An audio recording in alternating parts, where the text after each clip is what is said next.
Khaled. Come on, diva. Wouh. Wouh. Je t'ai moustillé de parler. Je t'ai moustillé d'avoir une conversation avec toi, d'avoir un talk. Ça va. Comment vas-tu, Rim? C'est la chaleur. C'est la chaleur. Mais ça va très bien. J'ai hâte de parler du sujet d'aujourd'hui en vrai. Moi aussi, j'ai hâte. C'est un sujet que j'ai expérimenté, que je n'expérimente plus, qui n'est plus dans ma situation personnelle activement.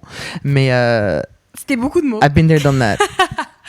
J'ai hâte d'en parler. Alors aujourd'hui, notre sujet, le sujet qu'on va aborder avec vous, c'est déjà en fait c'est le titre même de l'épisode, qui est une fois qu'on a trouvé le bon, Que faire? qu'est-ce qu'on en fait? Quelle est la marche à suivre? Une fois qu'on a trouvé l'amour, qu'est-ce qu'on fait? Vous pouvez dire beaucoup de choses sur nous, mais on trouve des sujets auxquels personne ne s'attaque. Je suis désolé.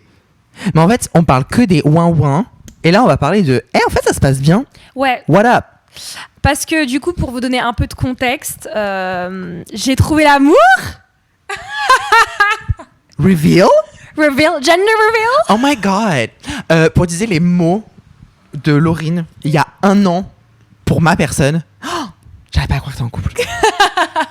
C'est vrai que J'avais pas à croire que t'es en utilisé ces mots pour toi. J'avais pas à croire que t'es en couple. Non mais vraiment, cette personne-là, elle a passé 3 mois. Où est ma caméra? 3 mois. Elle a passé 3 mois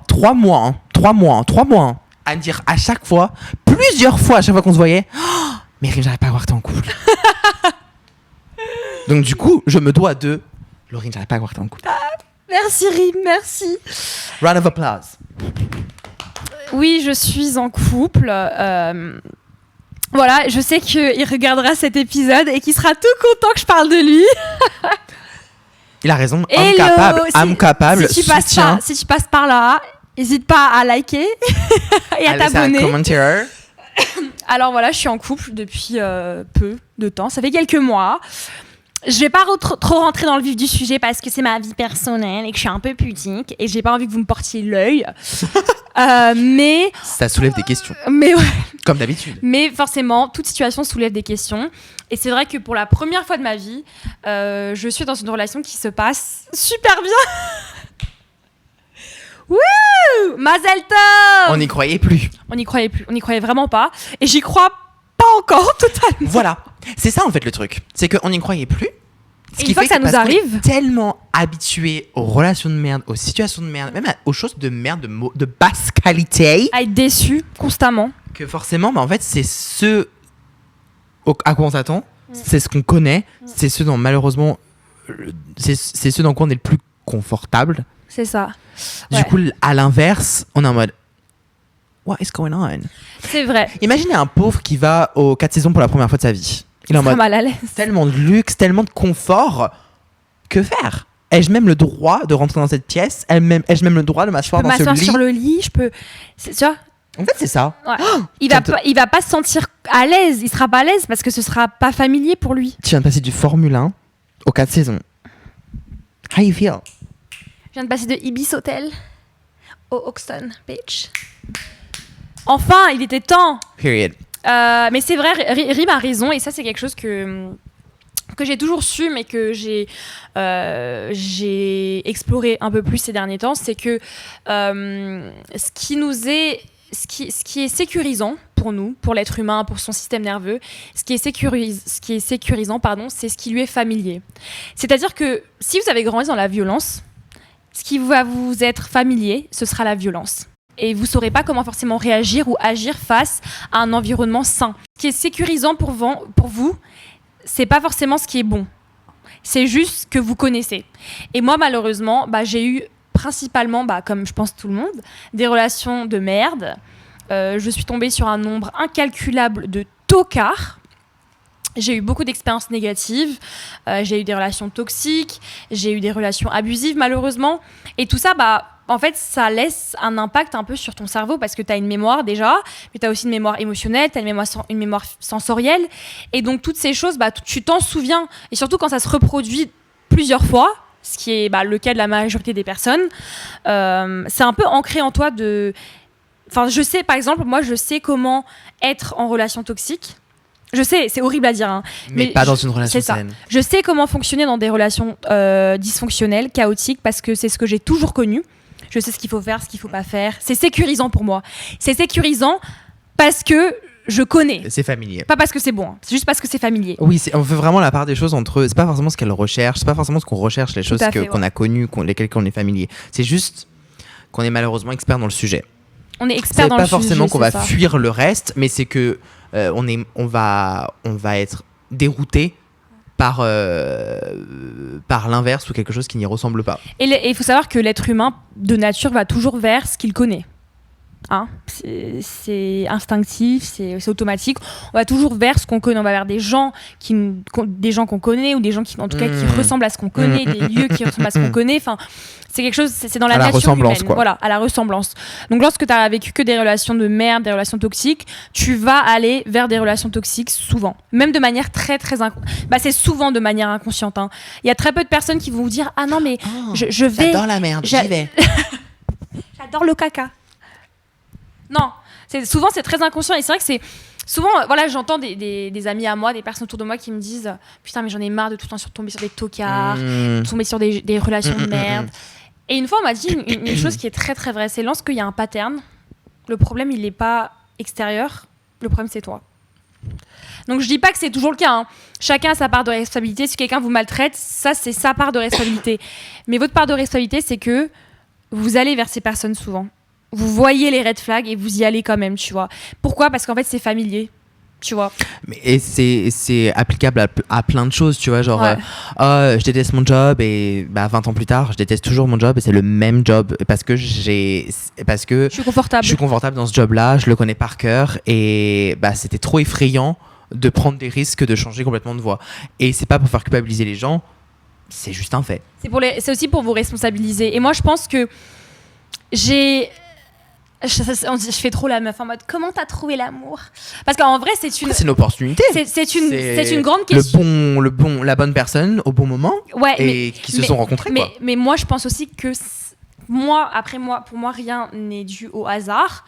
Après chacun a ses croyances, mais je sais que si j'avais rencontré mon copain il y a quelques années, j'aurais jamais pu avoir la relation que j'ai. La bonne personne au bon moment. Toute relation est contextuelle. Ouais. J'aurais pas pu l'accueillir, j'aurais pas pu accepter l'amour qu'il a à m'offrir, parce qu'en fait, j'étais pas la bonne personne. J'étais pas la bonne personne pour ce genre de relation. J'étais encore dans l'auto-sabotage. T'avais encore d'autres choses à apprendre. Voilà, j'étais encore dans l'auto-sabotage, dans les relations toxiques. J'avais pas du tout de recul sur moi-même. J'étais pas guérie de beaucoup de choses. Pas pour dire que je suis pleinement guérie, hein, loin de là. Mais moi, je trouve ça quand même fou que j'ai rencontré l'amour après vraiment une période de 1 an et demi de célibat et d'abstinence. Ce que je n'avais jamais fait auparavant. Et c'est pour ça que je me dis, c'est pas pour rien. C'est pas anodin. Tu vois. C'est pas anodin que la vie m'ait envoyé quelqu'un comme mon copain. C'est un cadeau. C'est un cadeau du Seigneur. En vrai, j'ai déjà vu les choses de cette façon-là aussi. Donc, je me suis déjà dit, cette personne-là, elle est arrivée en mode cadeau parce que j'ai fait beaucoup d'efforts cette année sur moi. Hey, grave. Mais moi aussi, je crois pas au hasard et tout, ce genre de choses. Donc bon. Et c'est vrai que maintenant, moi, je suis arrivée un peu à ce stade. C'est un autre stade. Voilà, on arrive à un autre stade dans le jeu où j'ai du coup l'amour. Une relation saine. J'ai une relation mature, saine, stable. Voilà, une relation saine, mature, stable, aimante. Voilà, tout ce dont j'ai toujours rêvé. Mais du coup, on fait quoi maintenant ? Qu'est-ce qu'on en fait ? Alors déjà, je pense que la première chose, c'est on en profite. Hein. Normalement, ça va 5 minutes. Dis-leur. On a quitté le Formule 1, l'Ibis Hotel, whatever. On est aux 4 saisons. On va au spa, ok, du 4 saisons. Ouais. Voilà, piscine. Ouais. On demande un massage. Ouais. Ok. Clairement. On mange, on commande. Voilà, vraiment, on profite. Oui. Et après, comme toute personne, il y a des axes d'amélioration. Qui vous dit qu'il n'y a pas vraiment de problème ?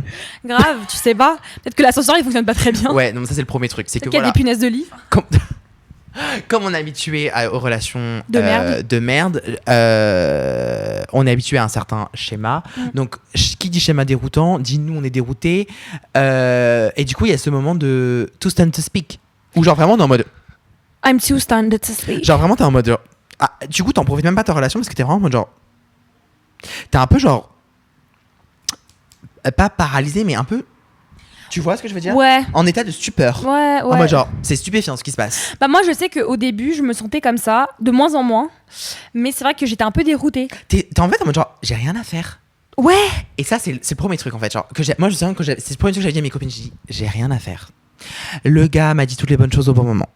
Le gars m'a proposé qu'on se mette ensemble pile au moment où moi j'allais lui proposer. Le gars m'a dit bon bah du coup voilà j'ai des applications de rencontre, moi je t'avoue que du coup je vais toutes les supprimer, je les supprime toutes. Il me l'a même montré, il m'a dit voilà comme ça au moins il n'y a pas de doute, on le sait et tout etc. Genre j'étais en mode je n'ai rien à faire avec cette personne. Quand on a commencé à coucher ensemble genre de choses en mode genre par contre bah moi je préférais qu'on soit exclusif, est-ce que ça te va? Genre j'avais rien à faire. Ouais. Tous les blabla que j'ai entendus depuis des années que genre pour moi une relation c'est entre un homme et une femme. Voilà, moi j'ai vraiment une vision des relations des années 90 et j'étais en mode mais ça s'est perdu, où sont les personnes qui veulent encore ça? On me parle que de polyamour et de relations sans lendemain. Et tu voulais une relation genre hétéronormée? Non pas hétéronormée, mais je voulais une relation genre bah juste on se rencontre, on s'aime bien, on sort ensemble et on est exclusif et c'est parfait. Et on se marie, on a des enfants. Vous faites ce que vous voulez hein. Folks out there, voilà, mais je voulais pas de polyamour, de situationship ou de on couche juste ensemble mais on n'est pas ensemble. Non. Donc du coup vraiment ma première réflexion c'était j'ai rien à faire et c'est là que ça m'a dérouté.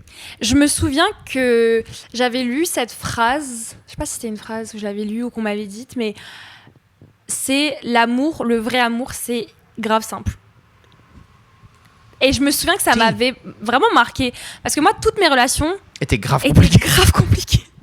Alors que ta relation devrait être un DM de maths de CE2. Vraiment. Mais toutes mes relations étaient tellement compliquées et même toi genre tes relations passées elles étaient t'étais vraiment avec des c'est des gens tu te prends la tête pour essayer de comprendre, t'es en pleurs puis après t'es énervé, t'as la boule au ventre, t'as la diarrhée, tu vomis, tu perds du poids, tu prends du poids, ton application de notes dans ton téléphone elle est remplie comme ça. Voilà, on a tous été là, le niez pas, on a tous été cette personne. Et là c'est l'exact contraire. Et là c'est le contraire, genre là vraiment j'ai su que c'était vraiment l'amour. Parce que c'était chill. Parce que c'était juste, genre vraiment, en fait mes relations passées, je les aurais comparées à vraiment genre des vagues hyper violentes. Tu vois dans la mer, une piscine tranquille. Et là je suis genre dans un long fleuve tranquille. En mode c'est hyper reposant et paisible. Alors qu'avant littéralement je m'apprêtais constamment à recevoir une nouvelle vague et genre aller en dessous de l'eau, tu vois. Du coup c'est ça, t'avais toujours quelque chose à faire. J'avais toujours quelque chose à faire. Moi je l'ai vu comme ça. Quand j'ai constaté en étant dans une relation saine que je n'avais rien à faire, je me suis dit mais en fait je suis tellement habituée à faire les 3/4 du job parce que la relation est déséquilibrée et instable que je me donne à 70% alors que la personne en face me donne les 30% restants et encore elle me les balance sur le bureau, elle se casse. Que là je me dis mais en fait comme il y a une partie du taf qui est déjà pré-remplie, moi je suis en mode genre ouais, mon psy m'a dit une fois et ça m'est vraiment grave resté en tête, c'est l'amour, c'est comme une balance. Enfin, toutes les relations, mais surtout l'amour. Tu donnes, tu reçois, tu donnes, tu reçois. Non, c'est genre 50-50. Bah oui. Si tu donnes 60, la personne n'aura que la place pour te donner 40. Donc, en donnant 70%, je permettais aussi à cette personne de bien sûr, de donner que 30%. C'est ça. Mais du coup, voilà, j'étais vraiment habituée à surcompenser. Surcompenser, c'est le mot, ouais. Et aussi, je pense qu'un truc que j'ai compris aussi, c'est la différence entre l'amour conditionnel et l'amour inconditionnel. Preach! Preach! C'est insupportable. Dis-leur! C'est quoi votre problème à conditionner votre amour? Grave. Parce que même on connaît un amour conditionnel. Quand vous rentrez dans une relation avec quelqu'un, vous leur faites signer un papier avec des conditions et des termes? Ouais. Des termes et des conditions que personne ne lit? Ouais. Je suis pas une case à causer. Je suis pas une case à causer. Bah oui. Je comprends pas. C'est vrai que moi, j'avais toujours connu l'amour conditionnel avec mes ex. L'amour conditionnel. C'est-à-dire que pour être aimé, j'ai bien être aimé des guillemets parce que pour moi le vrai amour il est pas conditionnel hein. Le vrai amour n'est pas conditionnel. Seulement tu dis conditionnel, moi je dis conditionné. Voilà, c'est tout ce que j'ai à dire. Ah mais conditionnel je pense que c'est anglais. Conditional. Conditionné. Ah oui, moi je bref, il y a des conditions quoi. Il y a des conditions. D'où le vrai amour pour avoir l'amour de quelqu'un, il faut avoir certains critères sociaux. En fait, à partir du moment où tu as besoin de te changer, de te modifier, pour que quelqu'un t'aime. De rentrer dans une case. Limite te travestir pour que quelqu'un t'aime, la personne ne t'aime pas en fait. Et même à partir du moment où toi, tu veux changer quelqu'un, mais beaucoup, genre au-delà, il y a une différence entre vouloir que quelqu'un s'améliore et fasse des efforts dans la relation et vouloir que vraiment la personne progresser ensemble, évoluer et il y a une différence entre ça et vouloir que la personne littéralement en tant que telle, en tant qu'être humain, entité à part change. Ouais. C'est pas de l'amour non plus. Non. Je suis tellement d'accord avec ce que tu dis. Tu vois. Un exemple très concret, je sais que ça va polariser notre audimat. Vas-y. Notre audience. J'ai hâte. Et je sais pas ton avis là-dessus d'ailleurs. Dis-moi. Les homosexuels et leur grand-mère. Quoi ? Les homosexuels et leur grand-mère, c'est un très bon exemple d'amour conditionné. En mode genre, je dis pas ma mère, genre quand je rentre dans ma famille, je dis, ma famille ou ma grand-mère, je dis ma grand-mère, voilà, bref, on s'en fout. Ma famille n'est pas au courant de ma sexualité. Quand je rentre chez moi, j'enlève mes bagues, mes bijoux, j'enlève mon maquillage, j'enlève ci, c'est ça, blablabla, parce que je veux pas que mes parents sachent que je suis queer. Je suis queer. Mais ils le savent. Non, je parle pas de moi. J'étais là en mode quoi ? Do I have makeup on? Nat, t'es sérieuse? Do I have jewelry? En fait, j'ai entendu ce discours-là de plusieurs personnes queer et j'étais en mode ok. Ouais. Et je dis pourquoi faire? Genre, je veux comprendre pourquoi faire. Parce que si je montre mes vraies couleurs et qui je suis vraiment à ma famille, j'ai peur de les perdre. Rejeté. De les rejeter. De te rejeter, c'est une chose. Les perdre. Et je suis en mode ok. Pourquoi tu veux l'amour de personnes qui ne savent pas qui tu es à 100%? Parce que c'est ma grand-mère, parce que c'est mes parents, parce que c'est ma famille, c'est important. Ok. Pourquoi est-ce que tu veux l'amour de quelqu'un qui potentiellement ne t'aimerait pas en sachant qui tu es à 100%? To stand to speak. Et après, je comprends, c'est touchy, en mode genre, oui, mais c'est mes parents, mais tu comprends pas, Rim, c'est ta grand-mère, blablabla, c'est ta grand-mère, blablabla. Moi, je veux pas l'amour de quelqu'un qui, de un, je sais pas qui je suis, et de deux, ne pourrait pas m'aimer pour qui je suis vraiment. Là, tu conditionnes l'amour de sa grand-mère. Non. Du coup, je pense que en fait, l'amour. Je trouve ça chaud. Ouais, non, mais oui, je suis d'accord. En fait, je pense que l'amour conditionné mène à l'amour conditionnel. J'ai rien compris. Ok. Voilà. En gros, j'ai pas de bon sens. En gros, t'as pas de bon sens finalement. Je suis stupide peut-être. Arrête. Les conditions, c'est que je dois rentrer dans la case hétéronormée, hétérosexuelle, etc. pour que cette personne m'aime. Ouais. Tu vois? Ouais. C'est qu'elle t'aime pas. En tout cas, elle aime. Mais c'est pire que ça, c'est que tu lui offres même pas la possibilité de peut-être élargir son champ d'amour. Ça se trouve, cette personne pourra t'aimer pour même qui tu es. C'est vrai, j'avoue. Et ok, c'est prendre le risque. Et après, on va dire, ouais, mais Rim, tu sais pas, toi, t'as une bonne relation avec tes parents. Ouais, mais j'ai pas de bonne relation avec mes grands-parents. So what do you know? En tout cas, c'est la première fois que je comprends ce que c'est l'amour inconditionnel. Outre que celui de mes parents, genre. De ma mère, précisément. Genre, je suis avec quelqu'un, son amour n'est pas conditionnel. Pas conditionnel. Genre, il aime. Il n'est pas conditionné à certaines. Ouais, à certains points, certains comportements. Que je mais fais. Oui. Genre, il m'aime dans mon intégralité, dans mon entièreté. Le bon comme le mauvais. Pour changer de Hailey Bieber et Justin Bieber. Ouais. Pour changer, Miley Cyrus et Liam Hemsworth. Mais oui. Le mec, il l'aimait que quand elle avait pas ses tatouages, qu'elle tirait pas la langue, qu'elle chantait de la country. Très conditionnel. Dès qu'elle commençait à se décolorer les cheveux, t'es en mode, tu peux t'écarter un peu, s'il te plaît, merci. C'est pour ça d'ailleurs qu'ils ont rompu apparemment. C'est évident. Parce qu'elle devait se brider. Mais elle devait se brider, mais c'est affreux, tu vois. Et du coup, quand on vous parle de conditions, c'est pas les conditions de la relation, c'est-à-dire j'attends à ce que tu me respectes. Ah que, oui, voilà. Non, mais c'est du bon sens, encore une fois. Hein. On parle pas de la relation. Comme t'as dit tout à l'heure, les critères humains, genre, vraiment. On parle pas de la relation, on parle de lorsque la personne te demande de changer toi. Oui. Pas qui tu es même au sein de la relation, mais qui tu es en tant qu'individu à part entière, tu vois. Parce que là, on parle pas de genre, la relation elle se termine parce que dans mes conditions, je veux pas, je veux des enfants. Ou je veux une zone géographique bien précise, genre je veux pas qu'on soit à distance. Ça, non. Ouais, je veux des enfants, il en veut pas, non.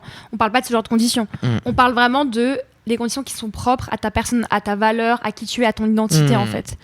Et quand tu as besoin de changer vraiment qui tu es pour que quelqu'un t'aime, cette personne ne t'aime pas, chérie. Elle ne t'aime pas. Donc, pour revenir, profiter. Là, je pense que Laurine profite de cet amour inconditionnel. Au début, j'avais un peu ce sentiment où j'avais l'impression d'être anormale parce que je me disais, mais Laurine, toute ta vie, t'as attendu ça. Et là, tu sais pas quoi faire. Et là, tu sais pas quoi en faire. Là, tu paniques, tu sais pas quoi en faire. Mais c'est ce qui a fait que les gens pensent qu'il y a des gens qui sont éternellement insatisfaits, ou genre de choses, etc. Enfin, c'est évident.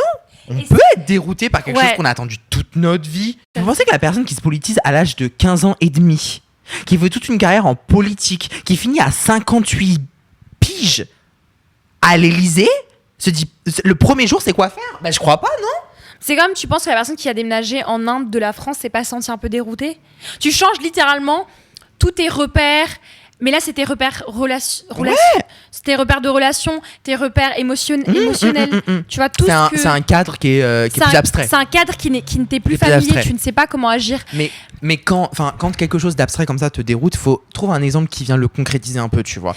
Mais je pense que aussi, donc déjà il y avait de la culpabilité d'être pas insatisfaite, mais la culpabilité de me sentir inconfortable. Je me sentais inconfortable dans déjà. Une relation qui est censée l'être. Ouais, j'étais là en mode je comprends pas, je suis censée kiffer, je suis censée adorer et j'adore, mais il y a cette partie de moi qui ne sait pas comment faire. Tu vois. Oui, et c'est ce que qu'est-ce qu'on fait dans les relations saines. C'est ce que tu me disais aussi, genre on est tellement habitué du coup aux relations nulles et au fait il y a toujours un problème et aussi tu sais qu'on nourrit ça avec nos amis en mode genre ouais qu'est-ce qu'il a encore fait Mathéo blablabla. Là bah il y a rien. Du coup on cherche la petite graine. C'est ça. Souvent je pense mais j'aime pas trop parce qu'il met sa brosse à dents dans ce sens-là et pas dans ce sens-là. Mais c'est vrai que souvent malheureusement, c'est un truc qui arrive lorsqu'on est dans une relation saine après avoir été dans des relations toxiques pendant très longtemps. Déjà, c'est très dur. Hein, voilà, faut s'adapter à des nouvelles normes, à des nouvelles manières d'agir. C'est dur. Genre vraiment, c'est dur. Va falloir se faire violence. Moi, j'ai dû me faire violence à un moment donné. J'ai dû me dire là, Laurine, si tu te laisses guider par ton instinct et par je sais pas, par tes automatismes, oui, tu vas gâcher la relation. Et ça, ce serait très dommage. Donc j'ai dû me faire violence et me dire écoute là ma belle, tu vas te forcer à mordre ta langue et à apprécier ce qui se passe et à accepter l'amour qu'on te donne. Et à fermer la gueule à ton cerveau qui veut chercher des problèmes. Ouais, vous avez un partenaire, un ou une partenaire, enfin voilà. Et donc en fait ce genre de comportement, ça va l'affecter, tu vois. Oui, faut pas oublier qu'on est quand même deux. On est deux, on n'est pas seul. Et moi je sais que par exemple mon copain, il est assez sain. Et moi un peu moins. C'est ok. I'm crazy, you know. Genre moi, vraiment, je suis dans une phase d'apprentissage. Lui, alors que lui ne l'est pas, parce que lui, il a jamais vraiment eu de relation. T'essaies de te ranger. Voilà, j'ai de me ranger. Et du coup, pour moi, c'est un peu plus dur. En tout cas, ça l'était au début. Là, ça va mieux. Mais au début, c'était plus dur pour moi, parce que j'avais pas les automatismes que lui, il avait. Tu vois. Parce que du coup, dans cette relation, genre lui, tout va bien. Enfin, lui, il a déjà les automatismes et tout. Genre pour lui, genre il est habitué aux relations saines. Ouais. Ah ok. C'est ça, il a toujours. Chanceux. Je sais, il a toujours été dans des relations saines et donc du coup, bah forcément, il sait comment faire. Après, en vrai, on fait souvent les ouin-ouin ici parce que le podcast s'appelle À l'aide. On adore faire les ouin-ouin. Voilà.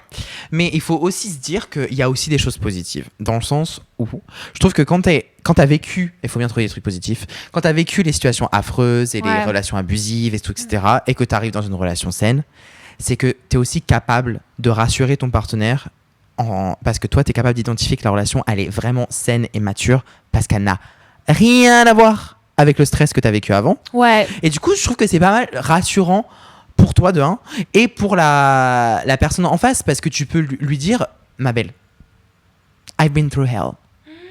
Et là, le petit problème que tu me rapportes, parce que cette personne qui peut être habituée aux relations saines ou même pas du tout habituée aux relations parce que ça peut être sa première relation, qui va s'inquiéter d'un rien, la brosse à dents est dans ce sens-là et pas dans l'autre, tu peux lui dire ma belle, ça c'est ça. Les relations peuvent être tellement pires. Et donc du coup, tu peux aussi offrir cette expérience. Ouais, c'est vrai. Enfin, faut pas voir ça comme aussi quelque chose de négatif. T'es plus résiliente, plus combative. Bah, en vrai, c'est un bagage qui peut aussi te servir. Tu sais ce que c'est une relation malsaine, tu sais ce que c'est vraiment des gens qui se prennent la tête, tu sais ce que c'est une vraie dispute. Ouais. Vraiment. Des broutilles sur ah, mais tu m'avais dit telle rue et finalement on s'est retrouvés dans telle rue. Et c'est rien. Et tu sais, c'est quoi le truc pour moi, c'est le stress.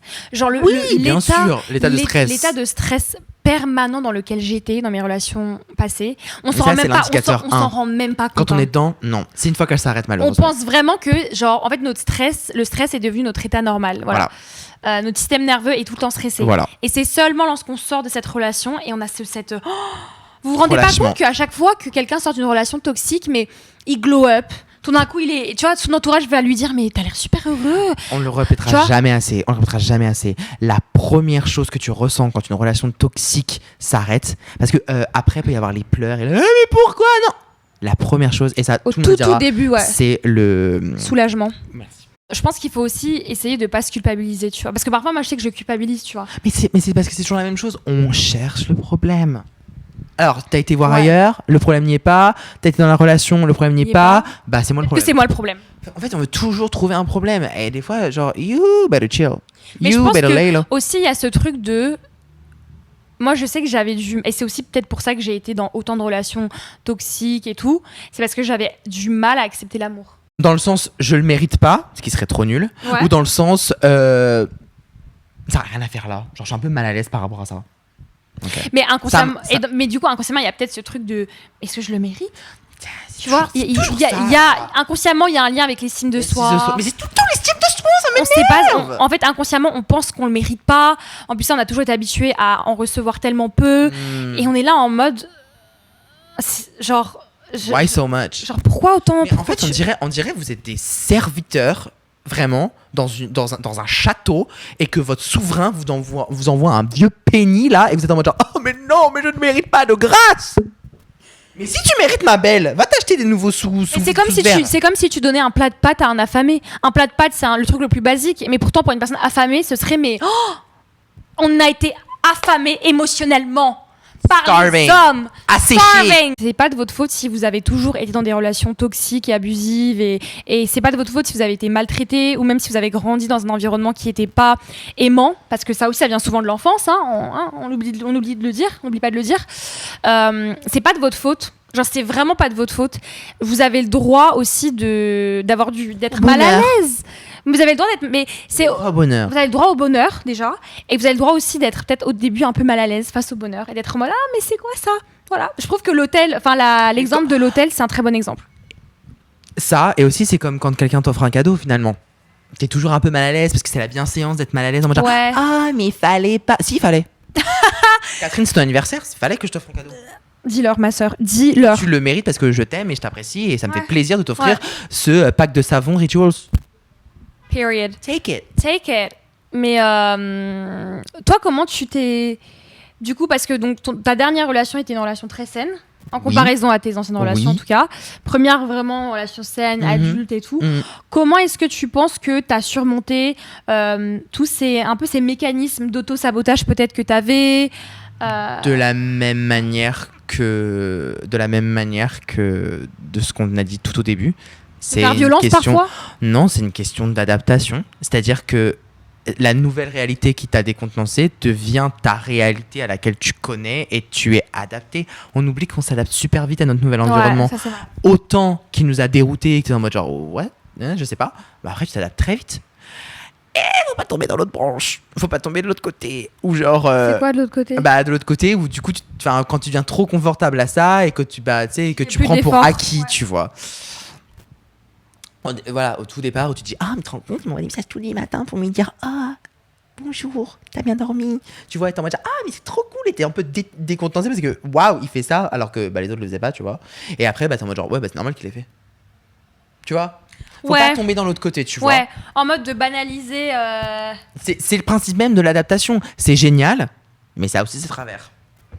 T'as l'impression de pas avoir d'avoir été trop à l'aise? Ouais, peut-être que j'ai pris trop mes aises. Peut-être que j'ai manspread dans ma relation, finalement. Non, mais c'est comme tout. Enfin, moi, je crois vraiment au déséquilibre pour réparer un autre déséquilibre. Trop longtemps, t'as été dans des relations nulles et tout, etc. Ouais. Et donc, du coup, quand tu te retrouves dans une bonne relation, t'es en mode wow, what the hell. Mais du coup, il y a un autre déséquilibre qui doit aussi se créer pour arriver enfin à un équilibre. J'ai peut-être saboté, genre, je sais pas si j'ai saboté, mais j'ai ma part de responsabilité dans ma dernière relation, dans le sens où j'ai peut-être, du coup, basculé dans le truc de genre, en fait, oui, mais ça, c'est normal, en fait. Je devrais recevoir tout cet amour, finalement, après la phase de waouh. Qu'est-ce qui se passe?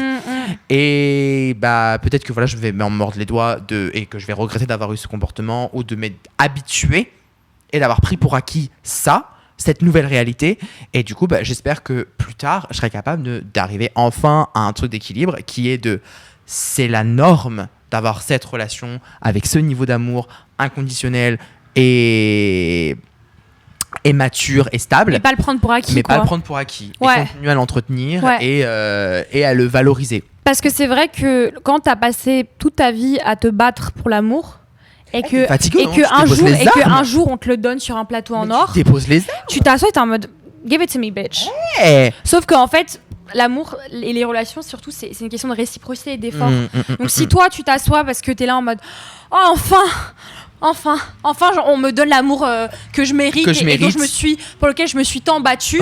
Bah belle, tu t'es battue dans tes autres relations, pas dans celle-ci, et c'est normal, t'as pas à te battre pour l'amour, mais par contre tu dois continuer à faire des efforts et à l'entretenir, tu vois. T'as pas envie de devenir le connard de l'histoire de quelqu'un d'autre, ou comme tu disais tout à l'heure, forcément si la personne donne 70%, tu donnes la place qu'à 40% pour l'autre, et comme toi là dans ta relation t'as l'impression qu'on te donne mais 95%, 100%. Tu vas du coup en donner beaucoup moins aussi.